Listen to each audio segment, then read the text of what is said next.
Et quand la tristesse arrive, je sais tu es là, toujours près de moi. Bon mardi, j'espère que vous allez bien, qu'on se prépare à vivre une belle journée. J'espère que vous avez bien dormi. Et comme on le fait tous les mardis, on rejoint quelqu'un qu'on aime beaucoup. Merci de continuer à le porter dans votre prière. Je dois vous dire qu'il va de mieux en mieux. Et on le rejoint immédiatement, vous l'avez reconnu, l'abbé Raymond Gravel.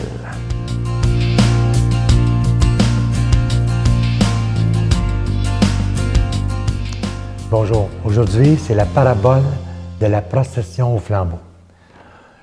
L'autre nuit, je fis un rêve étrange.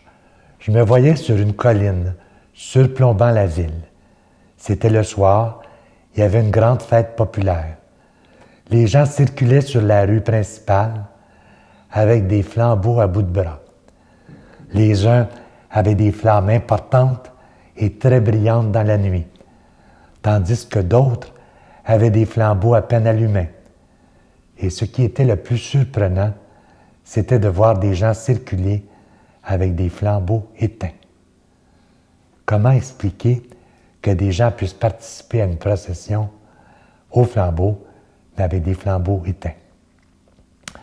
En descendant de la colline, j'entendis encore de la musique et des bruits de la foule, tout en essayant de comprendre. J'en vais à la conclusion que cette procession était le symbole de notre vie. Tandis que certains circulent avec un feu ardent et éclatant, d'autres circulent avec des feux vacillants, il y en a d'autres que la foi est complètement éteinte, mais qui continuent à marcher sur la route de la vie. Qu'est-ce qu'on doit faire? Il faut nourrir notre flambeau et nourrir le flambeau des autres. C'est ça la foi chrétienne. Le prophète Isaïe dit « Partage ton pain avec celui qui a faim. Recueille chez toi le malheureux sans abri. Couvre celui que tu verras sans vêtements. Ne te dérobe pas ton semblable. Alors, dit Isaïe, ta lumière jaillira comme l'aurore. Tes forces reviendront rapidement. Ta justice marchera devant toi et la gloire du Seigneur t'accompagnera. Ta lumière se lèvera dans les ténèbres et ton obscurité sera comme la lumière de midi. Et c'est comme ça qu'on peut allumer le flambeau des autres ou stimuler ceux qui ont la foi vacillante. Et même Jésus dans l'Évangile de Matthieu, on avait ça là, dans le discours sur la montagne. Jésus qui dit « Vous êtes la lumière du monde. Une ville située sur une montagne ne peut pas être cachée. Et l'on n'allume pas une lampe pour la mettre sur le boisseau. Elle doit éclairer tout le monde. Alors tenez ferme dans votre foi. Ayez votre flambeau allumé et de grâce, aidez ceux qui ont la foi un peu plus vacillante et même ceux qui ont la foi éteinte. Il faut leur donner de l'espérance. Il faut les stimuler dans leur foi. C'est le travail de tout chrétien. Bonne journée. Notre Père qui es aux cieux, que ton nom soit sanctifié, que ton règne vienne, que ta volonté soit faite sur la terre comme au ciel. Donne-nous aujourd'hui notre pain de ce jour. Pardonne-nous nos offenses comme nous pardonnons à ceux qui nous ont offensés. Ne nous laisse pas entrer en tentation, mais délivre-nous du mal, car c'est à toi qu'appartient le règne, la puissance et la gloire pour les siècles des siècles. Amen.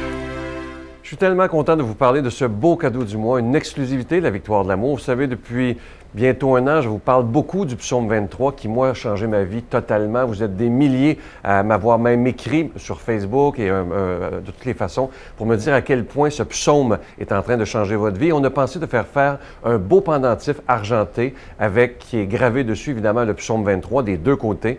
Et je vous dis tout de suite, il ne ternira jamais. Vous avez ma parole d'honneur. C'est un genre d'alliage d'aluminium qui fait que ça ne ternira jamais. C'est autant pour hommes que pour femmes. Et je vous rappelle qu'il est déjà béni. Alors, je vous répète, c'est une belle exclusivité de la Victoire de l'amour. Et porter ce pendentif, c'est comme dire au Seigneur, j'accepte que tu sois que tu sois mon berger. Ça, c'est très, très important. Alors, portons-le avec beaucoup de fierté. Je vous donne l'adresse en vous remerciant de tout cœur de votre don en ce mois de Marie, ce mois de mai. la Victoire de l'amour, casier postal 120, succursale Boucherville à Boucherville, le J4B 5E6, je vous la redonne, la Victoire de l'amour, casier postal 120, succursale Boucherville à Boucherville, le J4B 5E6. Également par téléphone, par carte de crédit, du lundi au vendredi de 8h30 à 16h30 dans le 514-523-4433, 523-4433 ou sans frais, le 1-888-811-9291, 1-888-811-9291 et aussi sur notre site internet, le www.lavictoiredelamour.org. Je vous rappelle aussi que le livre et le CD du psaume 23 est toujours disponible à nos bureaux. Merci de votre grande générosité.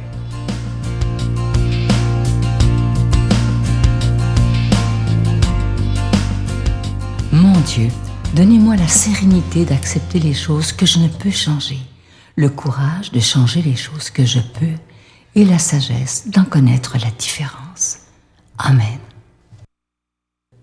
Pour proclamer la parole de Dieu, on rejoint aujourd'hui l'abbé Daniel Gilbert.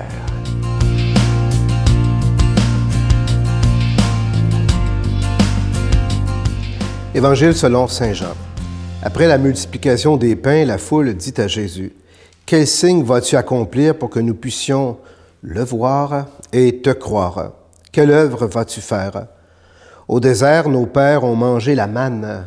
Comme dit l'Écriture, il leur a donné à manger le pain venu du ciel. » Jésus leur répondit, « Amen, amen, je vous le dis. Ce n'est pas Moïse qui vous a donné le pain venu du ciel. C'est mon Père qui vous donne le vrai pain venu du ciel. Le pain de Dieu, c'est celui qui descend du ciel et qui donne la vie au monde. » Ils lui dirent alors, « Seigneur, donne-nous de ce pain-là toujours. » Jésus leur répondit, « Moi, je suis le pain de la vie. Celui qui vient à moi n'aura plus jamais faim. Celui qui croit en moi n'aura plus jamais soif. » Acclamons la parole de Dieu. Alors bonjour à chacun et chacune d'entre vous. J'espère que vous allez bien ce matin.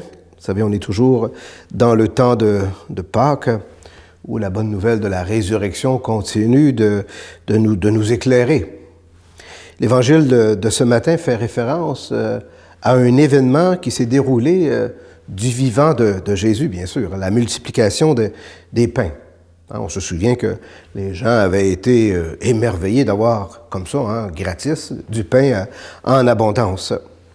Mais Jésus va donner la signification de ce miracle. Il ne veut pas qu'il y ait d'ambiguïté. Le pain qu'il leur a donné n'a rien à voir avec celui que Moïse a donné au peuple au désert. On en fait référence dans l'Évangile. Ce pain-là, on le sait, on s'en rappelle, servait à nourrir la panse des gens, c'est-à-dire le ventre, biologiquement, physiquement. C'est ça, la nourriture au désert que Moïse donnait au peuple, la manne. Manhu, qui voulait dire « qu'est-ce que c'est que cette histoire-là ?» Bien sûr que le peuple avait été aussi émerveillé de cette nourriture-là qu'il recevait chaque jour, mais on se rappelle qu'il ne pouvait pas l'emmagasiner, elle pourrissait dans la journée même si on ne la consommait pas. Moïse avait donc accompli quelque chose de grand. Alors, vous comprenez qu'on attend Jésus qui va faire plus que Moïse, puisqu'il prétend être le Fils de Dieu. De fait, Jésus va faire bien plus que ce que Moïse a fait, parce que le pain qu'il apporte n'est pas là pour nourrir notre ventre, comme je le disais tout à l'heure.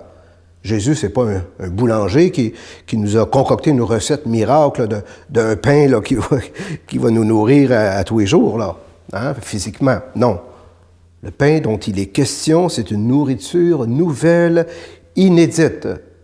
Le pain qui descend du ciel donne la vie au monde, nous dit Jésus. Alors, on peut se poser une question ce matin. Est-ce que nous voulons vivre? Est-ce que nous voulons vivre pleinement notre vie?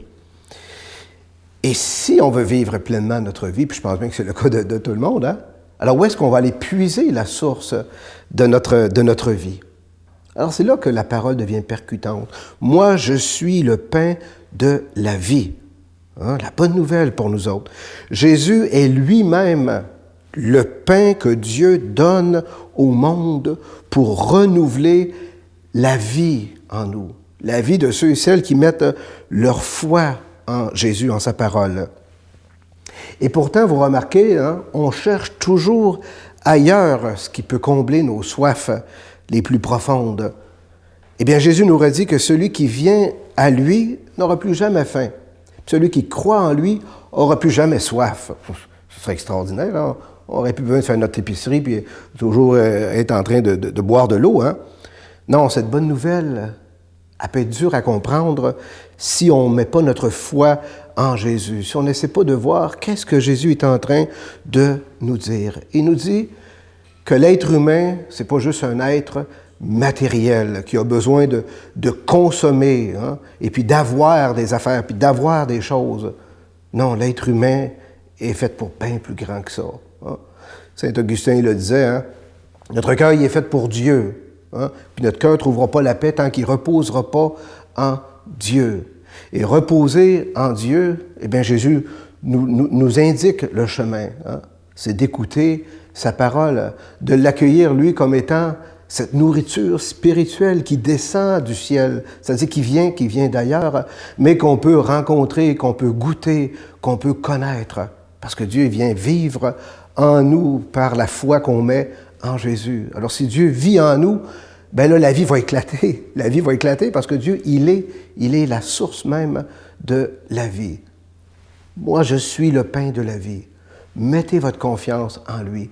Quelles que soient les épreuves qu'on vit, les drames qu'on a à traverser, qui assèchent parfois notre vie, qui nous amènent dans le découragement, puis des fois dans le désespoir, Jésus, par sa parole, vient réanimer tout ça, ressusciter tout ça par sa parole et par ce pain qu'il nous donne ce matin. Alors, c'est cette parole-là qu'on écoute ensemble ce matin. C'est cette parole-là qui va vous faire vivre, qui va nous faire vivre, qu'on la communique maintenant aux autres pour les faire vivre aussi. Et moi, je vous bénis au nom du Père et du Fils et du Saint-Esprit. Amen. Je vous salue Marie, pleine de grâce. Le Seigneur est avec vous.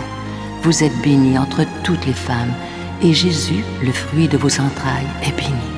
Sainte Marie, Mère de Dieu, priez pour nous pauvres pécheurs, maintenant et à l'heure de notre mort. Amen.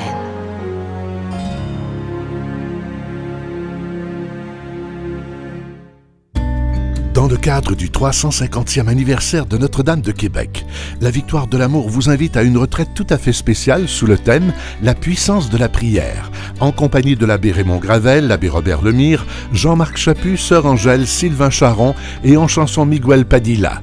La retraite aura lieu à l'hôtel Hilton, situé au centre-ville de Québec. Nous vivrons ensemble une célébration eucharistique à la basilique Notre-Dame de Québec et nous traverserons la Porte Sainte les 16, 17 et 18 mai prochains. Réservez rapidement avec Voyage Intermission au 514-288-6077 ou sans frais au 1-800-465-3255. Venez vivre une fin de semaine remplie de paix, d'amour et de joie.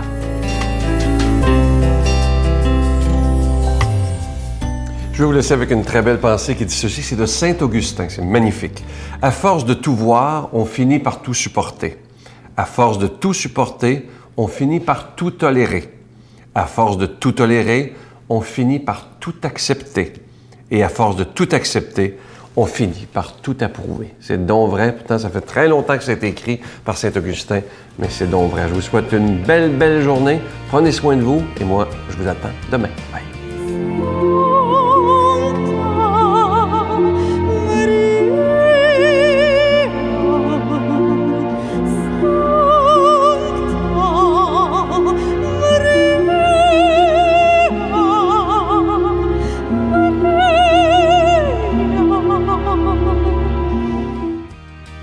La Victoire de l'Amour remercie de tout cœur les Résidences Soleil de leur accueil si chaleureux.